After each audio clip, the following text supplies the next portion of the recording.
쿠마 아도나이 베야푸츠 오예베카 베야누스 메사네카 미파네카.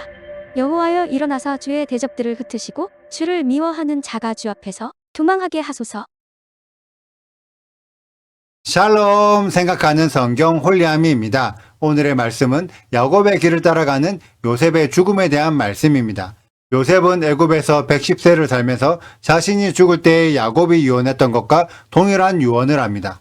자신이 이어받았던 아브라함의 유업을 다시 자손들에게 전달해주고 자신도 야곱처럼 막벨라 굴에 묻히길 소망합니다. 그래서 자신의 해골이라도 가나안 땅에 데리고 가달라고 부탁을 했죠. 우리는 이를 통해 요셉의 믿음이 진짜 살아있는 믿음이라는 것을 알 수 있습니다.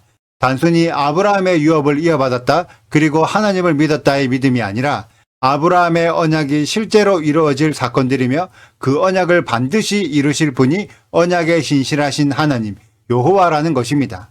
그래서 자신이 죽고 난 이후 약속의 땅 가나안을 소망한다는 막연한 희망이 아니라 실제로 해골을 들고 이동해라는 구체적이고 현실적인 부탁을 합니다. 왜냐하면 실제 가나안 땅에 되돌아갈 것을 진짜로 믿고 있었기 때문이죠. 과연 요셉을 제외한 다른 형제들도 가나안 땅에 되돌아갈 것을 믿었을까요? 혹은 아브라함과 이삭과 야곱이 믿었던 하나님이 진짜로 언약을 이루시는 여호와라는 것을 믿었을까요? 만약에 진짜로 믿었다면 그들도 요셉처럼 가나안 땅에 묻히길 소망했어야 합니다. 그리고 자신의 자식들에게 반드시 가나안 땅으로 돌아가야 한다고 가르쳐야 했죠. 그런데 앞선 15절부터의 내용을 보면 요셉의 형제들은 하나님을 믿는다고 말은 하지만 요셉이 하나님의 은혜로 애굽의 총리가 된 것을 직접 경험했지만 그럼에도 하나님께 쓰임받은 요셉을 신뢰하지 못했습니다. 그래서 언제라도 자신들이 저지른 죄 때문에 요셉이 변심하여 자신들을 미워하고 안갚음할 수도 있다고 생각했죠. 그래서 아버지 야곱을 핑계로 대면서 다시 한번 요셉에게 사과를 하는데 그러한 행위들은 하나님을 신뢰하지 못하여 자신들의 힘으로 용서받으려는 행동이라고 할 수 있습니다. 이처럼 요셉의 형제들은 머리로는 하나님을 믿고 있지만 마음으로는 하나님을 신뢰하지 못하고 몸으로 자신의 문제를 해결하려고 합니다. 과연 이들의 삶이 애굽에서 더 좋아졌을까요? 가나안 땅에서도 하나님을 제대로 믿지 못한 자들이 애굽 땅에서 제대로 신뢰한다는 것은 상당히 어려운 일입니다. 그래서 우리는 이번 주 말씀을 바예이, 생명, 삶의 관점으로 해석해야 합니다. 하나님께서 원하시는 살아있는 상태는 과연 어떤 상태일까요? 숨을 쉬고 몸을 움직일 수 있기 때문에 살아있다고 확신할 수 있을까요?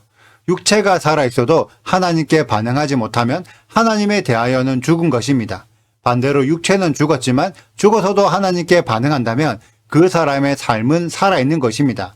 비록 자신의 육체는 죽었지만 자신의 삶을 통해 자손들에게 전달되어 자손들의 육체를 통해 계속 살아있게 되는 거죠. 이 내용을 이번 주에 야곱과 요셉의 사례를 통해 알려주고 있습니다. 오늘로써 창세기 토라 포션이 끝나고 내일부터 출애굽기 쉐모트의 시간으로 들어갑니다. 순간 이러한 생각이 듭니다. 에스겔 16장 6절에 기록된 말씀처럼 피투성이라도 살아있으라. 살아있는 상태로 출애굽기의 시간으로 들어가기만 한다면 언약에 신실하신 하나님 여호와께서 반드시 일하실 것입니다. 이번 주 말씀에 기록된 요셉의 형제들은 우리들이 생각하는 방식의 믿음 있는 자들이 아니었습니다. 어쩌면 유다나 요셉의 아들들은 뛰어나 보이지만 다른 형제들은 우리가 생각하는 기준치 이하로 떨어져 보이기도 합니다. 하지만 중요한 것은 하나님께 반응하기만 하면 됩니다. 반응조차 하지 못하면 육체는 살아있으나 영이 죽은 것이죠. 하지만 하나님께 반응하여 미약하게 숨이라도 쉬고 있으면 그 자의 영은 아직 살아있는 것입니다. 그래서 살아있기만 하면 피투성이 노예라도 살아있기만 한다면 출애굽의 시간을 통해 이스라엘로 회복될 것입니다. 그러기 위해 이번 주 바예의 시간은 살아있기 위해 발버둥 쳐야 하는 시간이라는 것을 깨닫습니다. 여러분들은 이번 주에 살아있기 위해 발버둥 치셨습니까? 그리고 하나님께 반응하여 숨을 쉬고 계셨습니까? 만약 그러하셨다면 여러분들은 출애굽의 시간에 반드시 회복되실 것입니다. 앞으로 시작되는 출애굽기의 시간에는 살아있기 위해 발버둥 치는 자들과 죽이기 위해 안달난 자들이 대립하는 시간으로 흘러갈 것입니다. 그리고 이때에 어떤 행위를 하고 있느냐에 따라 다음 주 토라 포션이 각자의 이름, 쉐모트들이 정해질 것입니다. 누구는 히브리로, 누구는 바로나 애굽으로, 누구는 애굽의 편에 선 타협한 자들로. 제 영상을 보신 분들은 히브리 또는 이스라엘의 이름을 얻기 위해 발버둥 치시길 축복합니다. 그러기 위한 노력들이 출애굽의 시간대에 다 보상받으실 것을 믿습니다. 분명히 그렇게 토라 포션대로 흘러갈 것입니다. 하나님의 시간을 믿고 하나님께서 일하실 것을 기대하는 살아있는 자들이 되시길 축복합니다. 오늘의 영상은 여기까지입니다. 오늘의 말씀을 읽고 질문 있으시다면 언제든지 댓글로 남겨주세요. 오늘도 감사합니다. 샬롬! 당신들은 두려워하지 마소서. 내가 당신들과 당신들의 자녀를 기르리이다 하고 그들을 간곡한 말로 위로하였더라.